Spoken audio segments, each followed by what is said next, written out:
সুপ্রিয় দর্শক মণ্ডলী, আজকে আমরা এসেছি আমাদের পাশের গ্রাম কাজীপুর গ্রাম, যেটি কিনা মেহেরপুর জেলার গাংনী থানার অন্তর্গত গ্রাম, এবং এই গ্রামটি সম্পর্কে আপনাদের ঘুরিয়ে দেখানোর আজকে চেষ্টা করব।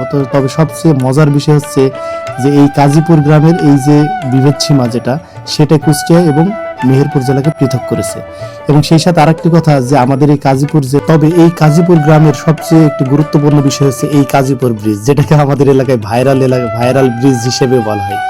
তবে এই ব্রিজে আমরা ঈদের সময় বহুত মানুষের আনাগোনা দেখতে পাই। এখন দেখতেছি আমাদের পাটের চাষ চলছে, যেহেতু পাটের মৌসুমে কৃষক তাদের পাট চাষ করা নিয়ে অনেক বেশি ব্যস্ত আছে এবং এই পাটের সোনালী আঁশ তারা ঘরে তোলার জন্যই ব্যস্ত আর কি। তবে পাশাপাশি এটাও সত্য যে আমাদের গ্রাম এখন অনেক ডেভেলপ। এখান থেকে ঢাকায় যাতায়াতের ব্যবস্থা সম্পন্ন করা হয়েছে। এই যে একটা নিবিড় পরিবেশ, যেটা দেখলে আসলে চোখের শান্তি, মনের শান্তি সবই যোগায়। প্রকৃতি আসলে আমাদেরকে শান্তি দেয়। তো এই শান্তির জন্য আমাদের আসলেই গ্রামে আসতে হবে। গ্রামে যদি না আসি তাহলে কিন্তু আমরা এই শান্তি এবং আমাদের শৈশবের স্মৃতিচারণ আমরা কখনোই করতে পারবো না। কারণ এই ব্রিজটা কিন্তু আমাদের অনেক শৈশবের সাথে জড়িত এবং এই বাজারটি হচ্ছে ব্রিজ বাজার নামেই পরিচিত।